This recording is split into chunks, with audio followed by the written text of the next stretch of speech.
She's a Assiniboine, Assiniboine? Assiniboine Sioux and Cree. Oh, okay. Her dad is Cree and her ma's Assiniboine Sioux.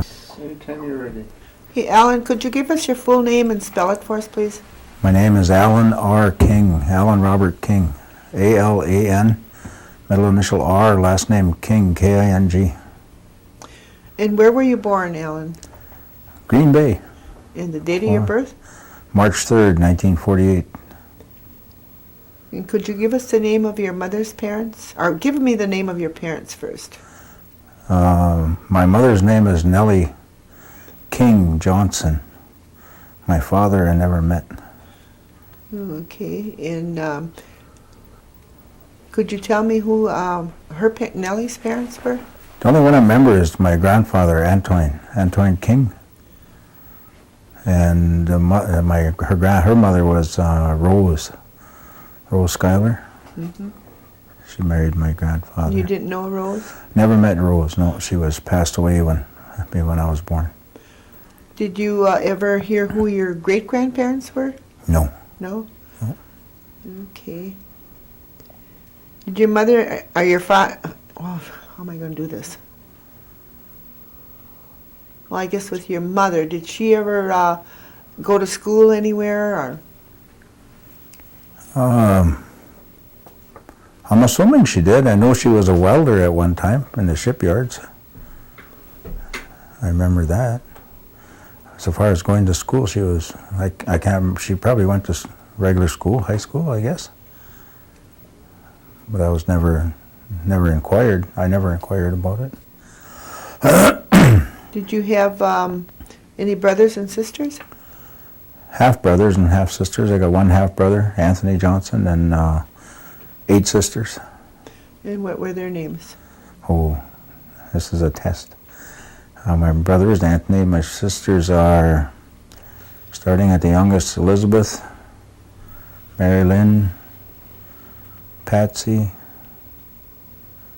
Shirley, Vera, and Barbara. 7, 8 total. 7 sisters, 1 brother. You said these were your half-sisters. Did you have a stepfather? Yeah, Willard Johnson. Okay, and do you know when him and your mother were married? No, I don't. No? Okay. And where were you raised? In Oneida. I spent a lot of time with my grandfather at his house on Ranch Road, which is called Ranch Road now. Okay. That was their homestead there? That was on my Ranch Road? grandfather's house, yeah. Did your grandfather ever talk about any of his education, or? No, I never talked about where he went to school or none of that stuff, but I spent a lot of time with him, so I did a lot of walking with him. And when we walked different roads and different places, he told me different stories about different things that went on in those places. People that used to be there and stuff. Do you remember any of those stories? Some of them that just kind of stood out a little bit. We have one which used to be, or it could still be called the Jacobs property, I guess, on the corner of Ranch and Van Buxton Road, which we call the Honors Acres now. It used to be a cattle pasture there, and I was young, maybe 6, 7 years old. And he told me at one time that there were some Indian men that got hung there for butchering cattle that the people out of town owned. Jacobs used to have a big cattle yard over in off of Cormier Road in Green Bay, just east of Cormier and Oneida Street. They had a big packing plant over there, and they had pastures out there in Oneida. That was one, and then over on Fish Creek Road, on the north end of Lambie Road there, that little short dead-end road. In fact, I remember going back there and visiting. There was an old lady that lived in a house back there when I was young, and he told me about her being a spiritual person. Do you know what her name was? I can't remember the names from a long time ago like that. It's hard to... But it is that she, I guess what some people would term kind of like a witch or nowadays. but she was a spiritual person, and she was supposed to have powers, and her husband got hung back there in those woods. And that's when she turned the other way, I guess. Did your grandfather tell you the names of those other men that got hung for killing the cattle? No, he never told me any names. He always just told me about people what happened to people in certain places. They were hung there right on the corner, right there in that little woods. Did your stepfather have, did you know any of his parents? Did you ever know who his parents were? No, I never met one of them until maybe a couple of years ago. They were from Kansas. But he used to talk about his grandfather. And I think he spent a lot of time with his grandfather and how they would travel back and forth between Oneida here and Kansas. Was he in Oneida? Yeah. The name Johnson reminds me of Stockbridge, but I guess a long time ago the Stockbridge and the Oneidas probably came together anyway, because there are Johnsons in Stockbridge, and he has the same tone as the Stockbridge Johnsons that I know. Okay. Did your mother speak Oneida? Yeah, my mother did, and my stepdad did. Yeah. Do you speak Oneida? No. Your grandfather, I assume, spoke My grandfather used to talk Oneida all the time, and up until he died, he used to try and talk to me, and I don't know if I ever really spoke Oneida, but not that I can remember, but I know him and we used to communicate. Okay.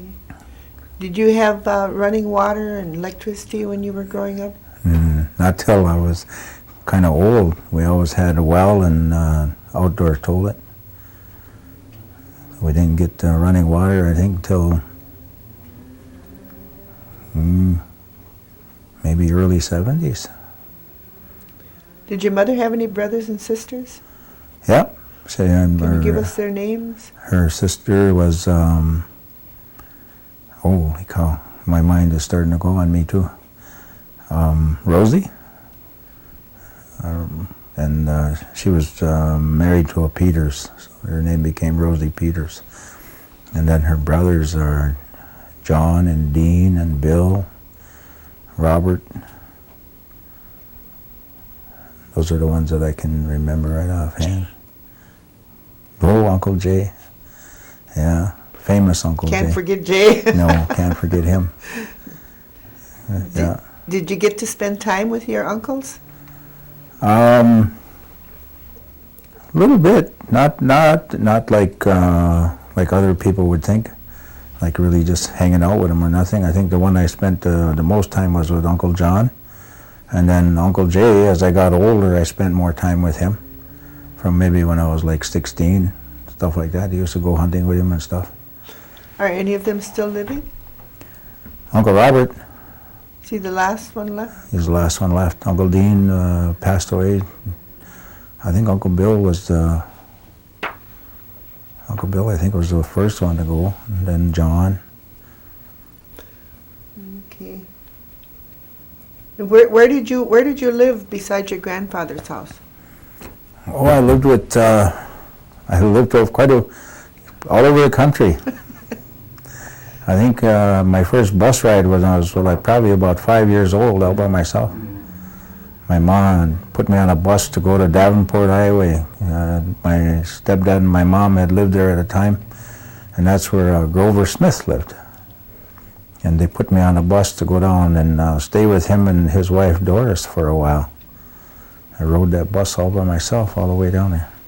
Doesn't seem far now, but were you scared? I don't remember being scared. I know I got on the bus and they told me to stay sitting behind the bus driver and they'll tell me when to get off. Somebody should be there to pick me up. How long did you live there in Davenport? I'm guessing maybe 3-4 months, something like that. But that wasn't the only time I lived with them. One other time they were passing through, same people, Grover and Doris. They were on their way to California on their relocation program. And when they stopped in to tell my mom and dad they were on their way, they asked if they wanted to take me along, and they said, sure, we'll take him. So I was on my way to California, and that was in 57, I think. Mm-hmm. And I stayed out there for over a year. Went to school out there with them, and then I came back with, I can't remember his name now. He used to own the White Eagles. Penny's dad. Burnham? Burnham, yeah, Jerry Burnham. Yep, he was on his way back to Oneida 2 days before Christmas. And we got back at White Eagles on Christmas Eve. I didn't get home till he kept me with him that Christmas Eve, and then the next day he took me back by my mom and dad. How old were you then? I think I was probably 11. So you were traveling at a very young age. Oh yeah, and I think before that, before I went to Davenport, if I'm not mistaken, I used to live in Georgia with my Uncle Bill and his wife Mary, because they used to tease me. They kept me, but they said I spent more time with the black family down the road. I learned how to eat blackbird pie and stuff like that. So that was quite a while ago, too. You've had a lot of experiences. Oh, yeah. I could write a couple books, I guess. Are you married, Al?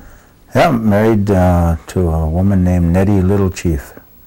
She's a Assiniboine Sioux and Cree woman from White Bear Indian Reservation in Saskatchewan, Canada. We've been married since 2002, but we've been together probably 12 years. Do you have any children?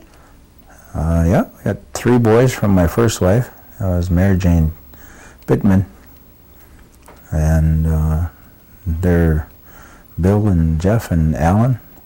And then with my second wife, I've got a little girl named Legacy. Legacy? Legacy Dinah. Yep. And how old is she? She's 11 now. And do you have any grandchildren? I got 3. I got Floyd. Boy, to remember their names. I can't remember their names. That's bad, eh? Getting old. That's something. Floyd, I remember. He's the oldest one. Then the girl, I almost remembered it just right there. Oh, wow, that's terrible. I'll be in trouble. Well, if you remember them before we're done, you can give us their names, okay? Okay. Whenever you remember them, just interrupt us.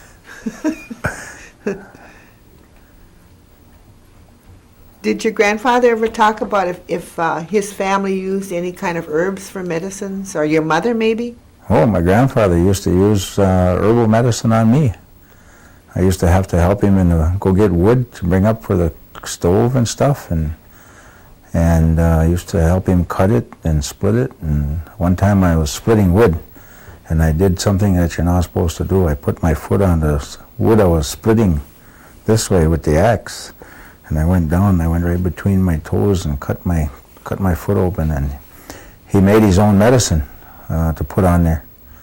He packed it all up and wrapped it up, and I can't remember what. He got some plants and stuff, and made a poultice, and put it on there, and told me to not do that again. And it healed fine? It healed good, yep. Yeah, never had a problem with it. Did he use any other kind of herbs? Well, he used to make tea for us, different kinds of teas from some of the trees around the house there.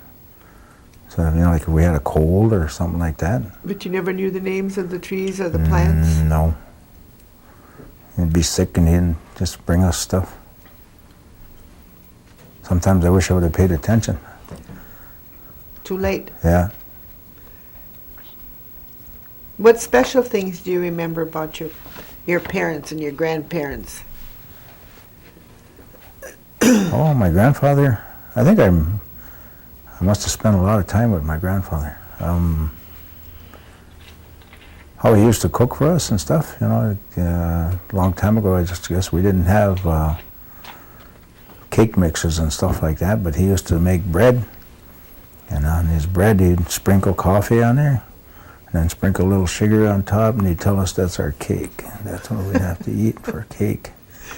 But it was like knuckle bread. Mm-hmm. Yeah. He'd make that for our cake. Sounds interesting. Yeah, pretty good. What kind of work did your grandfather do? I really can't remember him working other than out in the fields, And he used to take me along with him when he went to do those kinds of jobs. I used to the farm over on Highway 54 near Highway 55 intersection there. Mm-hmm. I used to go to work for them and we'd pick beans and stuff for them. He'd be working one row, I'd work my row. I wouldn't get very far on mine, but he'd go up his row and come back down mine and meet at me, and then we'd drag our bags over to the scales, and that's how we got paid. He did trashing, and when he was in the fields, either making shocks or whatever, or when we was loading shocks, my job was to drive the horses. I was not good for much else except sit on the wagon, so I got to drive the team of horses up to the trashing thing and then back out to the field. I'm guessing I was probably 8, something like that, 7 or 8 years old. Good experience, though. Well, yeah, he taught me how to work. We used to do that. We used to go to Bishkoff Farms over in Black Creek and work in the fields over there. Go up to Sturgeon Bay, pick cherries, go to Larson Farms over where NWT is now, pick apples. And then we go to the Harry Waries and pick strawberries and tomatoes and cucumbers and all that stuff. So he was mostly a farmer type person, I guess. Plus he used to have his own garden at the house. Well, what can you remember about the garden that you had? The potatoes. He used to plant a lot of potatoes, and we had the potato bins in the basement, potatoes and carrots, and he used to do a lot of canning of stuff, tomatoes, and we used to have big crocks of salted fish all the time. We'd go and catch fish in the spring at the suckers, and then salt that fish and keep it. And then that's when my mother's brothers or my uncles would come to the house, and they'd be asking for fish. And they'd give them some of those. And then me and my grandfather, so far as I know, me and him were the only ones that ever had fish head soup. That was in our little family right there anyway. So me and him used to have fish head soup. That was a delicacy. Yeah, it was good stuff. Yeah. Told me I'd be really smart Yep. if I ate a lot of fish heads. I think they told all of us that. You'd have to convince us to eat it, I suppose. We used to get clams, I guess you call them clams, out of the creek down by where Wally Bunker lived down there, off of Seminary Road. We used to go pull... Is that Duck Creek? Yeah, I think so. We used to pull clams out there by the bucket, by the tub, take those home and clean them up and have clams from there, catch fish out of there. Used to go spear fishing with our neighbor, Jim Skenador, the old man. Where'd you go spear fishing? Same, right just over the hill. Same place, by Duck Creek? Yeah, that used to be John Rice's hill. And we'd go spear fishing down there. There was a lot more water than there is now. Was the water clear then? Oh, it was clean, yeah. I remember that part because we could actually drink right out of the creek. You could see everything right on the bottom. We go spear fishing down there. We can get northerns out of there. I remember that. Where did your grandfather get his water from at home? Did he have a well? He had a well. He had a well with a regular old pump on it. And for heat, you used wood? Wood burning stove. He had a big old stove that he kept in the had in the house there. Did you use that for cooking too? We had a wood cook stove, but it wasn't in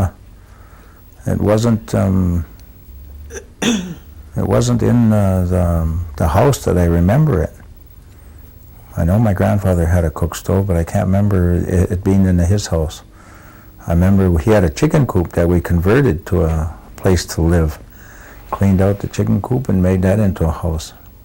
And there was a wood cook stove in there, I remember that.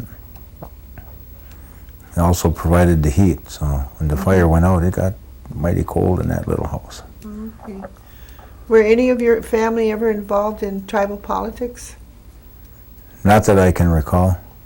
Okay. I think my mom did some stuff with, way in the early beginning, something with, like when the health center first, health facilities or health works first started out, but that was quite a while ago. I don't think she stayed with it very long, maybe a year or so.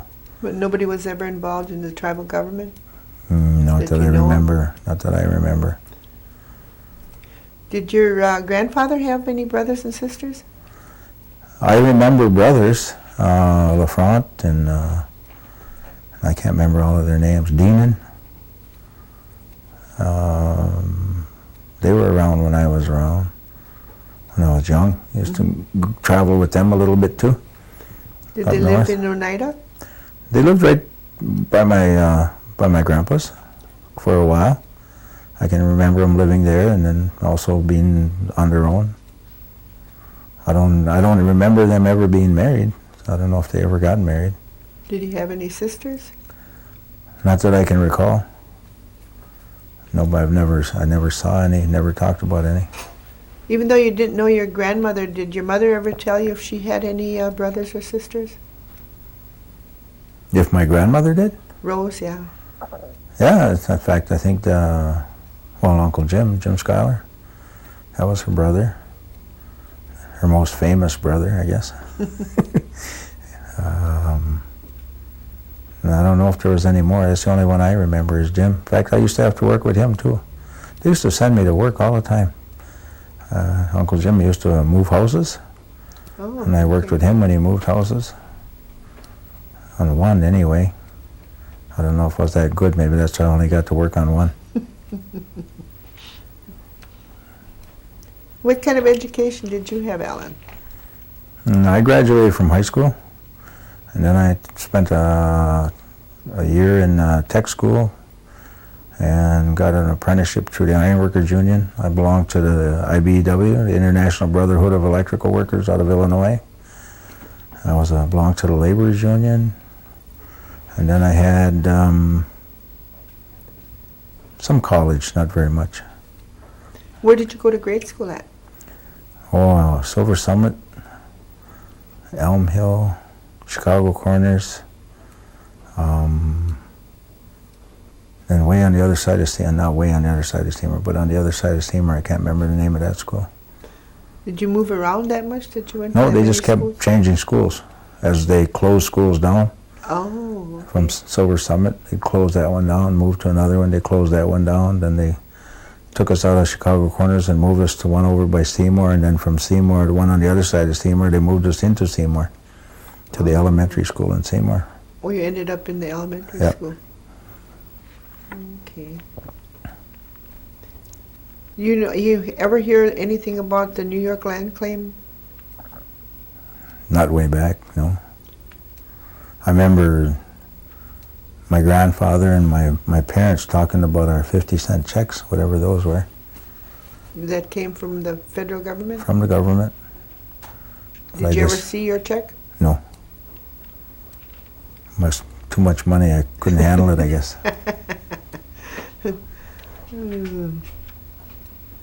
What is your church affiliation and your parents and grandparents?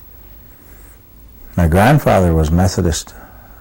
My mom went to the Methodist church. My dad, I call him my father, Willard Johnson, was Episcopal, and I was baptized in the Methodist church. Okay. Did your stepfather have any brothers and sisters that they ever talked about? None that I remember. None that I remember him ever talking about. The only person I ever heard him talk about is his grandfather. I think maybe, I don't know if he's... Never said what his name was? No. I mean, we just always talked in general terms of his grandfather. Me and my grandfather did this. It's like when I talk about my grandfather, I don't call him Antoine. Yeah. I just call him my grandfather. Mm-hmm. And they used to talk about stuff like how they traveled together. I guess they used to travel back and forth between here and Kansas. Mm-hmm. And he said that his grandfather was some kind of a shapeshifter, I guess, what you call him? A what? Shapeshifter. They could change their bodies. Oh, really? And he would change it on the way back. He would put my stepfather on his back, and they would start out. And he said my father would all of a sudden they'd be traveling just fast, and he said his grandfather would change himself into a wolf, and that's how they would run back to Oneida. Really? Yeah, you hear stories about that, but you never know if they're real or not, eh? Yeah. But he told that story. They come back here, and when they get here, he'd be himself again. And they call themselves shapeshifters. And, Is that what you said? that's pretty much it, yeah. Yeah. I never heard that one before. He changed their body to suit what they needed at the time. I don't know if he could do anything else. That's the only story I ever heard about how they would travel back and forth. Do you remember any holidays when you were growing up and how you spent them? Holidays. Mm-hmm. Like Christmas, New Year's. Christmas, as I got older, I remember Christmas probably when I was 11 and 12. Nothing really fantastic about them. What did you do for Christmas? Hang around the house. We didn't get Did much you have for a Christmas presents. tree or anything? Oh, we'd have a little tree, yeah. Wouldn't, not a lot for presents. They were poor. Their main line of work, too, was in field work. They would work at the fields over in, same place, Bishkops, and over in Black Creek. They would work the cranberry marshes and Wisconsin Rapids and stuff. I remember the trucks used to come and pick them up right at the house and take them to wherever they had to work. And I used to always wonder how high the windows were in the old house, because I can remember myself watching them, hanging on the bottom windowsill, looking out the window, watching them get on the truck and going and coming back. What about New Year's? Did you do anything for New Year's? Go Hoyaning. That's when I got older by myself. Me and Simon Dakota and Chauncey Skenador, us three boys. We used to make the rounds. What did you do? We'd go to people's houses and tell them Hoyan, and we'd go inside and we'd get either something to eat, like maybe a donut, or some of them gave us apples and stuff like that. That's what. Similar to Halloween, Yeah, it's something like Halloween. huh? Those the only holidays that you did anything? Pretty much. You remember any kind of experiences that you had when you were going to school? Anything special? Getting in a fight with Chauncey Skenador in Miss Gerber's classroom. That was a long time ago. Yeah, that was. No, nothing exceptional. How did you get back and forth to school? Like grade Walk. school? In grade Walk. school, you walked? Yep. Did you have to walk very far? When I went to Silver Summit, we lived in a house by Garsol's, so that wasn't that far. When I went to Chicago Corners, I stayed by my grandpa's place, so I'm guessing that's probably about 1.5 miles. Mm-hmm. When we went to on the other side of Seymour, we rode the bus. You rode a bus there? Yeah. Okay.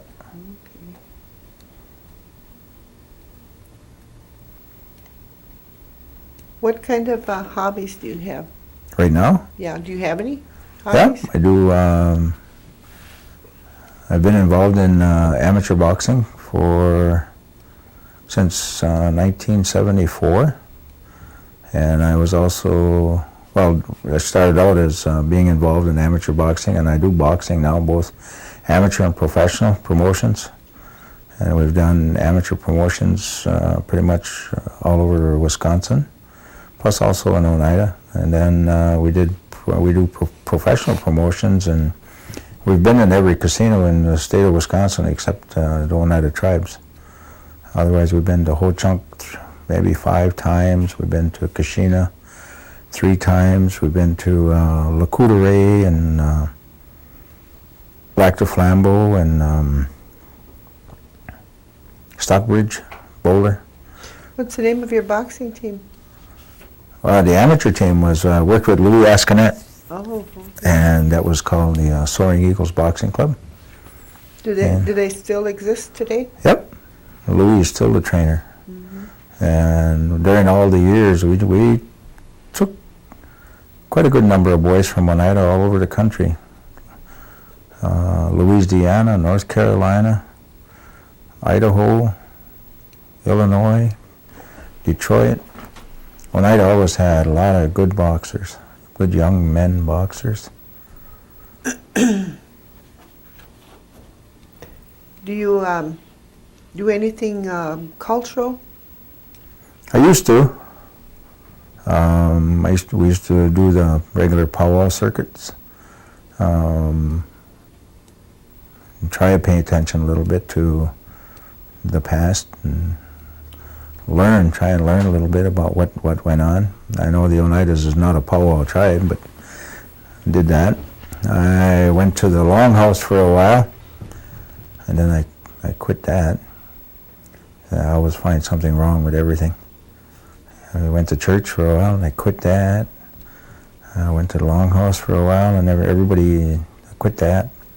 I quit that anyway. And then doing the powwow thing, that was mostly for my boys. We went to a powwow one time in Carter. In our little group, we had all of our boys, and they were on a drum, plus they all danced, plus we had, they were all cousins and everything else, and there were some girls that was part of the group. And we went to a powwow in Carter, and there was, we were waiting for the powwow to start, and they wouldn't start because they didn't have enough dancers. When they did start, they had 16, and 11 of them were our family. 11 of our kids are all in the thing. There's only 16 total. They started. So when they got to play the second song, our boys had to come on the line and get on the drum and drum. They were drumming when they were like 9, 10, 11 years old. Do they still do that today? My youngest one still does. He drums yet. He drums and sings and dances.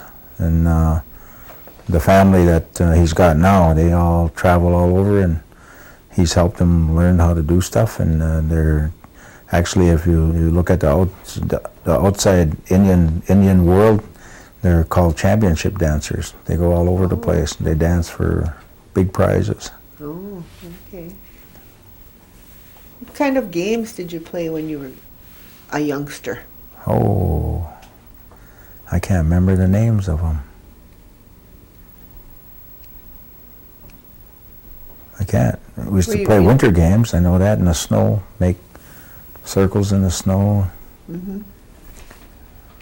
And you wrote trails on there, crossing. Then you had to, somebody was chasing somebody. I can't remember the name of the game, though, but I remember playing it when I was in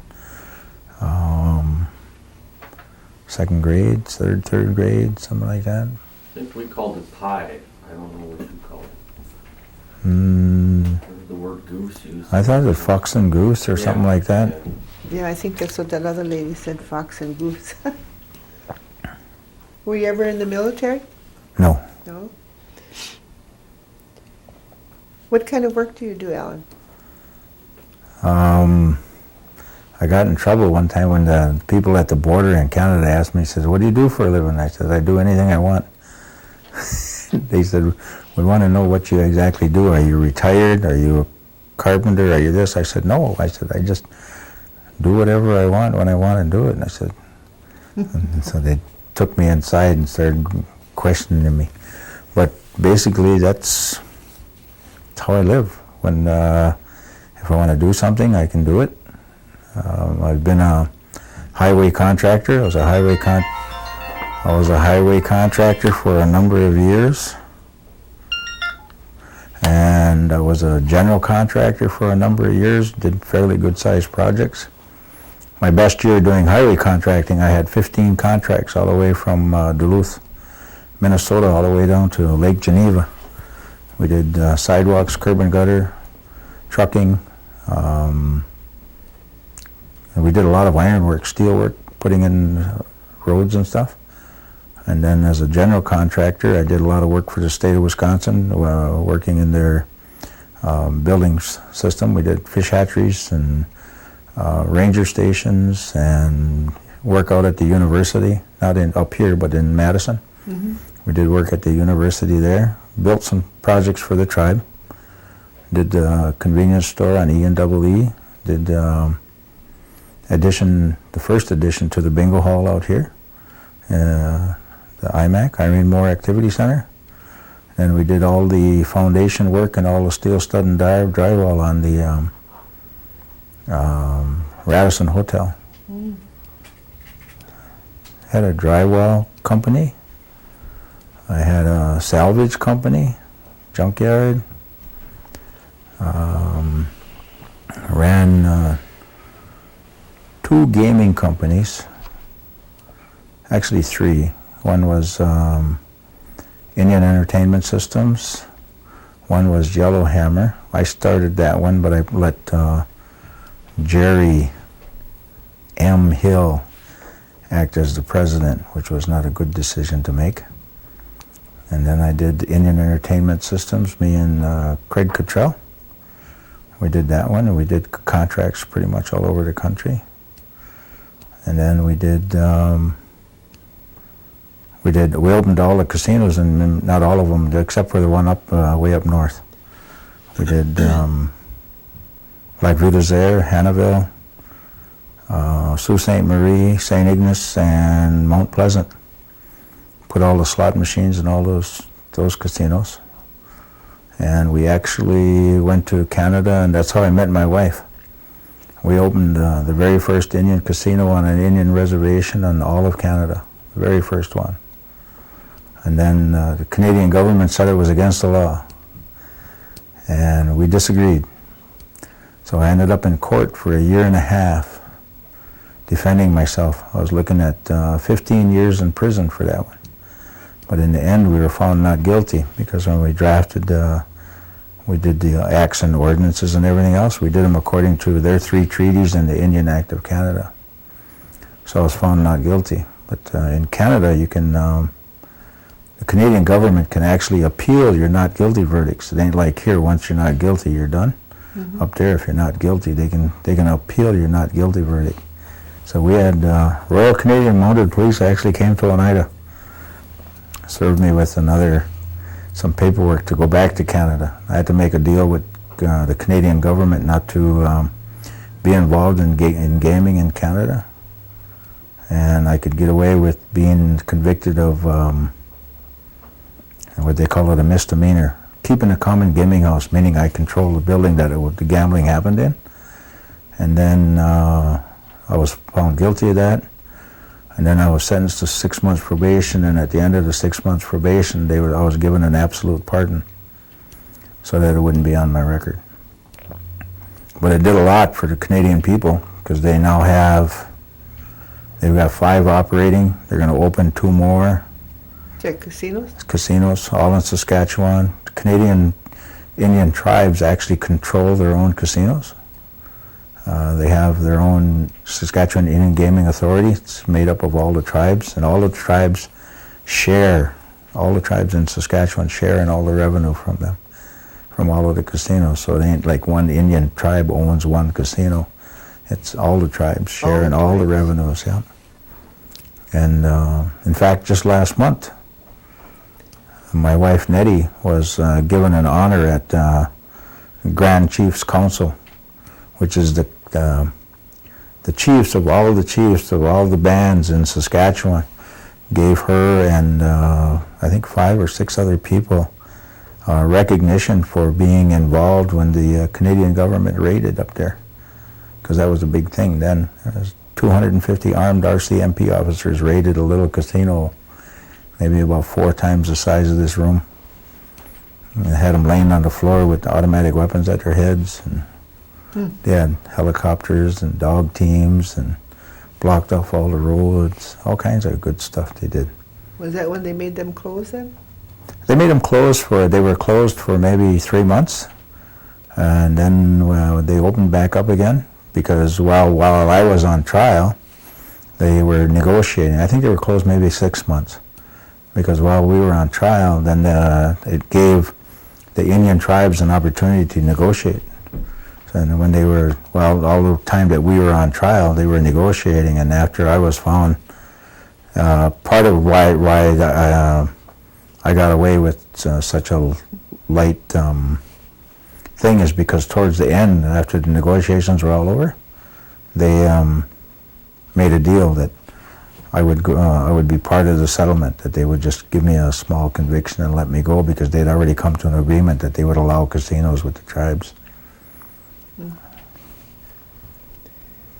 What do you remember about old Oneida? Old Oneida? I remember Wally Bunkers. And he had a restaurant there. I remember eating at the restaurant when he had a restaurant there, alongside the bar. That was also the bus stop. I remember getting on the Greyhound bus to ride to Green Bay from there. We used to be able to catch it up on 54 too. If we come from the house and go straight out Van Buxton, they'd actually stop on the road and pick you up if you're on your way to town. And I think that bus just used to run.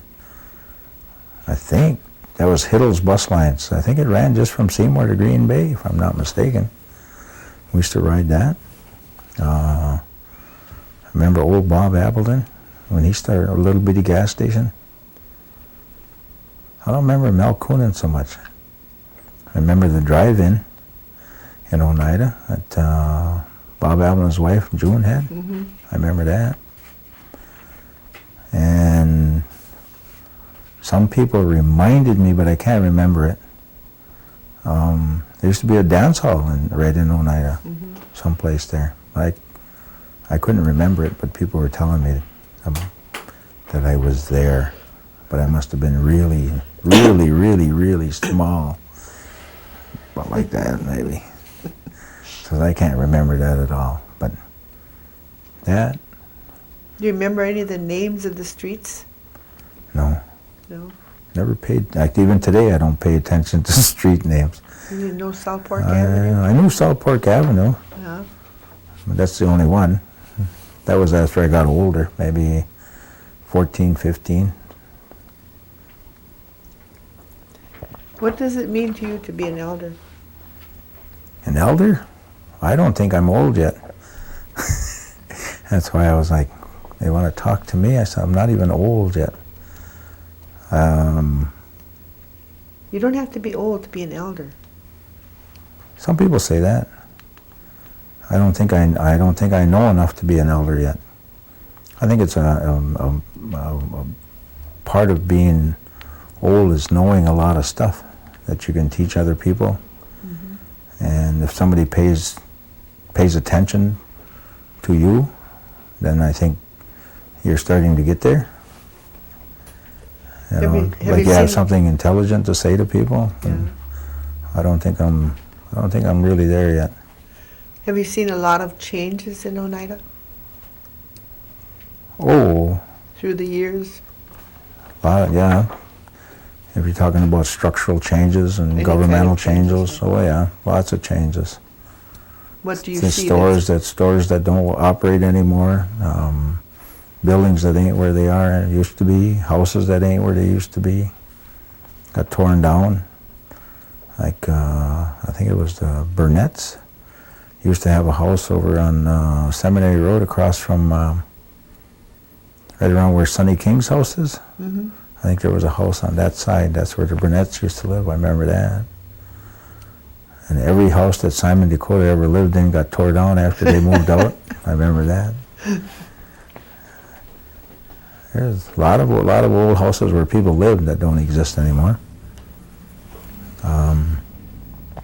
What about new places? New places.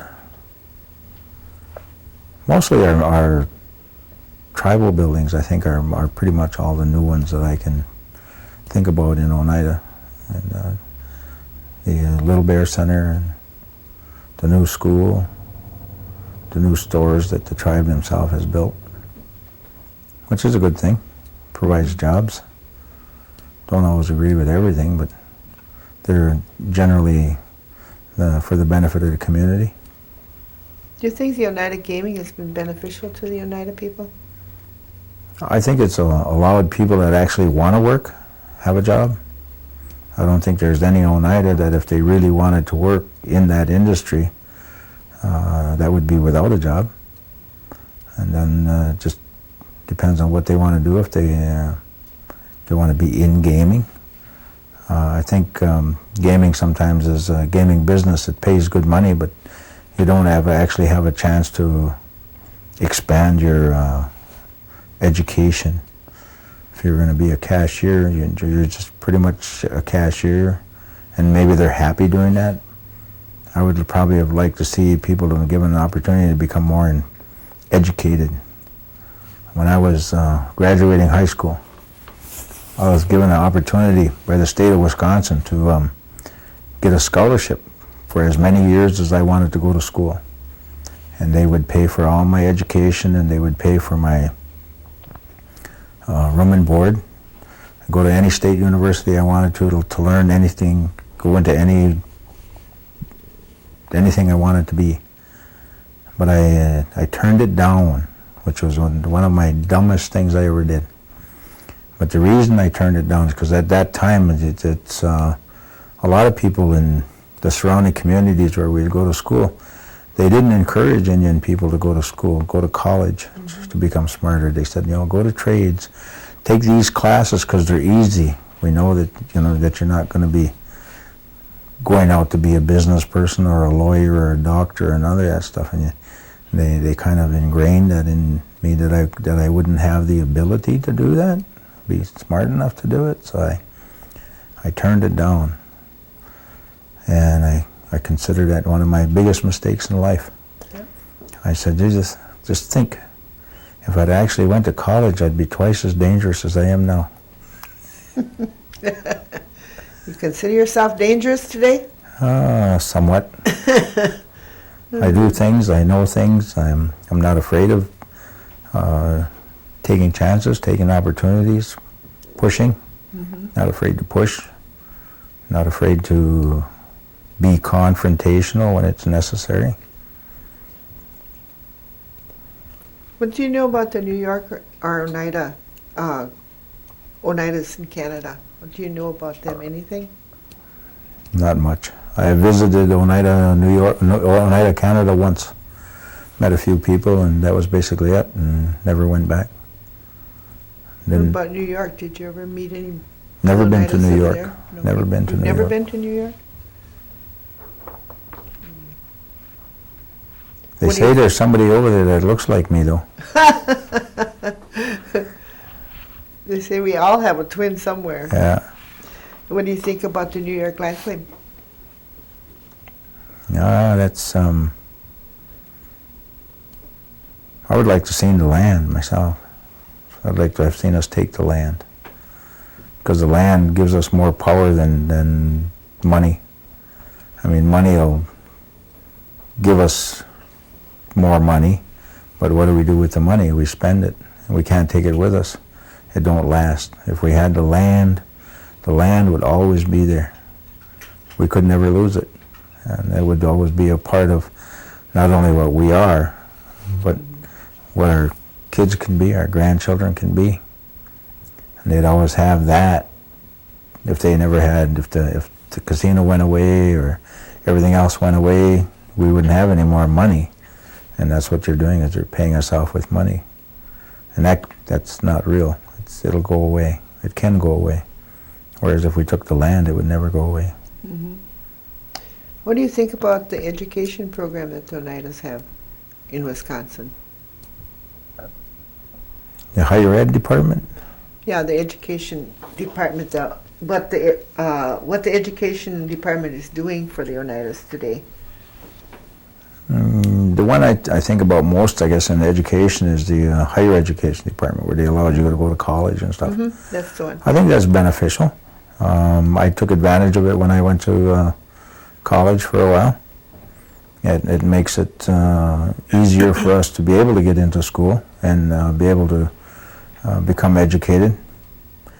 In the lower grades, elementary, high school, I never put my kids into tribal school. I told them that they had to learn how to deal with white people. I said, the only way you're going to learn how to deal with white people is you got to learn what their attitudes are, how you're going to be treated by them, and the only place you're going to learn that is in a public school. I said, because that's where they think they control things. So you're going to get all of their prejudices, you're going to get everything from them. And you learn how to deal with how they treat you in school. I said, you'll be better prepared to deal with them when you're an adult. Whereas if in the tribal school, we're amongst ourselves, and we're just Indian people. And granted, we would learn the culture and the language and everything else, which is what we should do. But we shouldn't be doing that alone. We have to learn how to interact with other people. We have to learn what their thinkings are. And that's why I left my kids in public school. What kind of advice would you give to the youth of today? Wow. Advice. What kind of advice would you give the youth of today? Learn how to work. I mean, a lot of people, they want it easy. And I don't think they actually learned how to, none of them really have a really good work ethic. Where that you got to get up every day, go to work. I wasn't perfect when I was young. But I always made it to work. That was one thing that I had to do. My grandfather told me that, my uncles told me that. You get up and you go to work every day. And so I was always at work every day. Wherever I had a job, I made sure I was there every day. And I think our people now, because of the way things are, with our system that we have within the tribe, it gives them too many opportunities not to have a work ethic. Like they don't get, there's no repercussions for not coming to work every day. They learn to come in late on Monday, leave early on Friday. I'm dealing with that now, trying to get paperwork done within the tribal structure, and you call up and, well, they had baseball games this afternoon, so they left at noon. Friday's their day off because they work from Monday to Thursday, 10 hours a day. So you call on Monday morning, well, they don't come in yet because it's Monday, so they'll be in probably around 9 or 10. It's just, we don't have a very good work ethic here. Everybody in the tribe has a cell phone. They don't answer them, so why should they have them? I mean, that's why you get a cell phone, is so that you answer the calls when you're not in your office. But then, you can call just about anybody you want working in the tribal structure, and if they got a cell phone, they won't answer it anyway. What kind of work do you do today? Today, I am the executive director of an organization called America's Dream Incorporated. We're a federally funded self-help home building organization. We help individuals obtain financing and help them build their own homes. We do it in groups of 5 families at a time, so all 5 families help each other build a home. And nobody moves in until they're all done. And we're on our first group. We just got funded this spring, March 16th, I think. Actually, February 9th, but we got our check presentation on March 16th.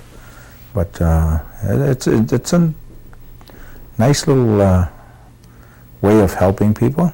Do you have to be Native American to be a part of this? No. No?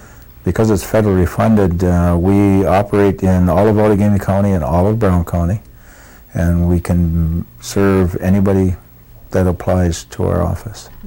We don't turn anybody down. A lot of people, in their mind, we send them to Miniab, and they say, well, I don't have perfect credit, I don't have this. But what we do is we show them how to get past those. We help them work out those difficulties that they have, so that maybe they don't qualify today, but they can qualify in 6 months, they can qualify in 9 months, or qualify in a year. And over time, it teaches them how to correct the deficiencies that they already have, and how to become more, how to pay more attention to what they're doing so they maintain a good record. And how long does that program run for? Our first contract is for 2 years, and then we'll apply for our next 2-year contract before the end of that, so that we can get an extension. So it's every year, every 2 years? Every 2 years, yeah. And then every 2 years we designate, we give a number of how many houses we think we can build.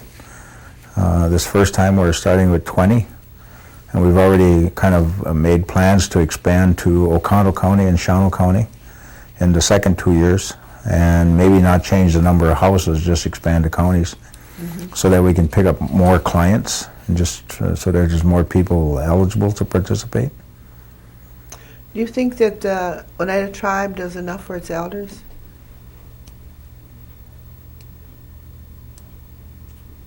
I know we've got a lot of programs that deal with the elders. We've got our elderly feeding site. We've got our elderly apartments. We've got the behind the nursing home. We've got that elderly rental facility. I think they might have the intention of doing as much as they can for the elders. The only question I would have is if it's being delivered in the right, with the right perspective on it. What do you think of the nursing home that we have? I served on that board. I was on the nursing home committee after it first started, and I liked it. I liked the fact that we had, again, been able to create jobs for tribal members, number one, and also make a place in the community where our tribal elders that needed that type of care could go and still be in the community. I think one of the problems now with our nursing home is that nobody pays attention to the old people that are there. There's times that you know that there's some elders that are sitting there that don't have visitors.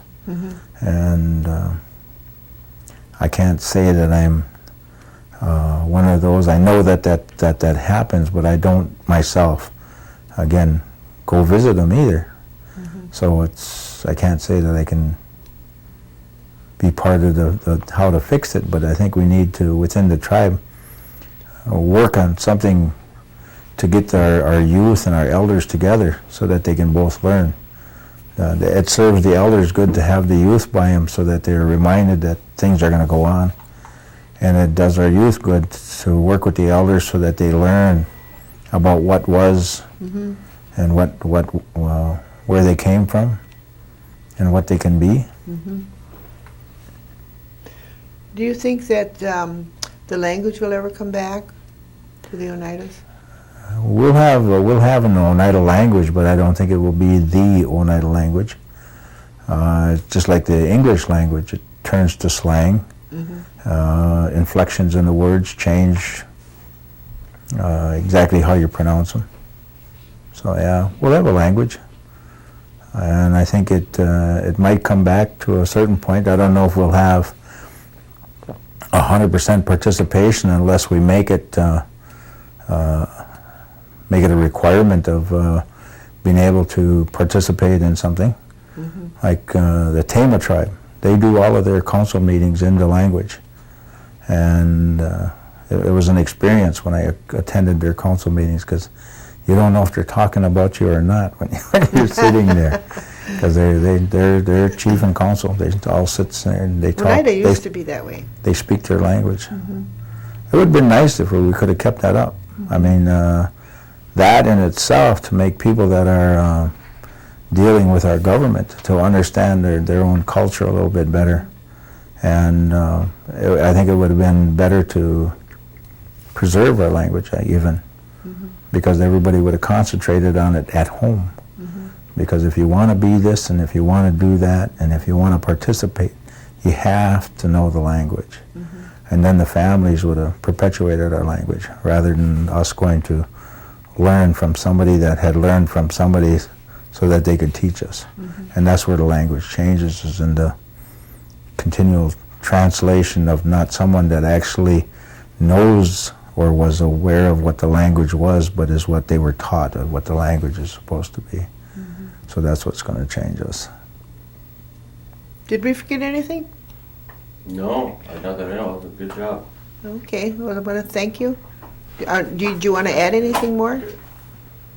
No, I better not. You can. No, I'm okay. You're okay. Okay, well, I want to thank you for participating in this. Yeah, not a In problem. about 3 weeks, we'll get a video to you, if we can find the right address. Yeah, good.